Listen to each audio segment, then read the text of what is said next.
are talking about a wine that is actually quite difficult to pronounce. Heather, I want to call it Gewürztraminer. Pretty close. Okay, let's take the word Gewürztraminer and split it into two words. Okay. So let's go Gewürztraminer. Gewürztraminer. Okay. Gewürztraminer, you got it. Gewürztraminer. Good. I'm going to call it goo. Is that okay with you? You call it goo, because that's the industry short form for Gewürztraminer. So much easier to say, isn't it? All right. Yes. So tell me about goo. It is a grape that originated in northern Italy in a town called Tramin. So there's the Traminer part. Traminer. And Gewürz means spicy. So there is, on some Gewürztraminers, kind of a spicy part to the wine that we'll see if we pick up. But to me, it sounds like a German name. Yes, it is a wine that is grown in Germany, Italy, and quite famously in France. And we've got a French example here. Now, it is grown New World and Old World. Okay. Do you know what I mean by that? New No. World? Okay. Tell me the difference.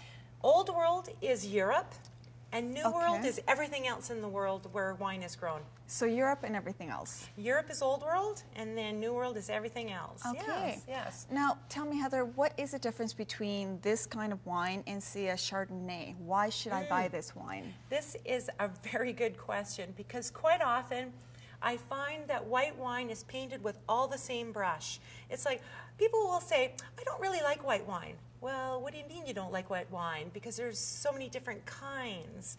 Now, a Chardonnay has its own characteristics, the peaches and the melons, but Gewürztraminer has a very interesting profile, and we call it an aromatic wine, and that's partly because of the way it smells. Okay. So we're going to do a little, what I call the Heather science experiments. Excellent. What I would like you to do, and we like science when it comes to wine, don't we? Yes. Absolutely. So we're going to take our glass, and we're going to take the one from France. Okay, And so we're gonna Old smell World. The Old World. Just smell it. Oh, that is very fruity. It almost smells like a canned peach. Yes. It has a canned peach. That's very good. Very good. I'm getting good at that. Yes. And now try the Canadian one that we've got. So New World. New World. That smells more like just a regular peach almost. Like a fresh one. A fresh peach. Yeah. Yes. Good. Good. Now, this what I have in this glass, and this is our science experiment. This is one of the markers for Gewürztraminer, and it's a lychee nut. You can buy them in the store, but this is a juice of it. And this is sort of what it smells like. So I want you just to smell this so you get the idea of how fruity this wine is. So take a sniff. Oh, that is very fruity.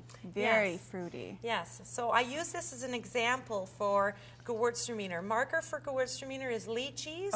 And like the canned pears and peaches that you're talking about. Excellent. Now, if we taste them, New World Gewürztraminer and Old World Gewürztraminer do have different flavor profiles.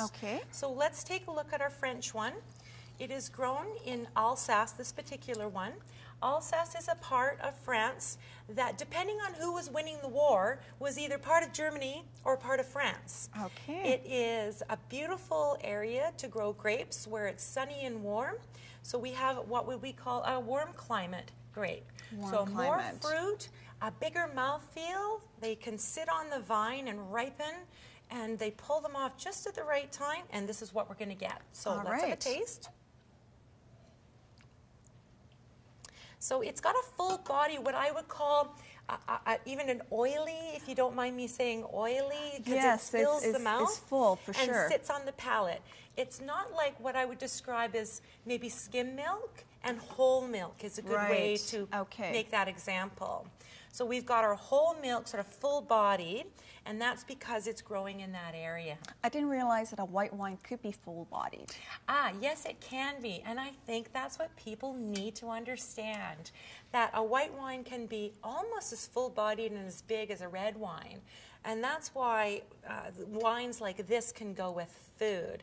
So we've got this kind of a wine that's full-bodied, and quite a lot of really big Chardonnays can be good for food as well. Okay. So let's try our other one and see how we feel about that. Sure. This one is a Canadian wine, so it's more of a northern climate, a little bit cooler climate. Let's see what happens to that grape.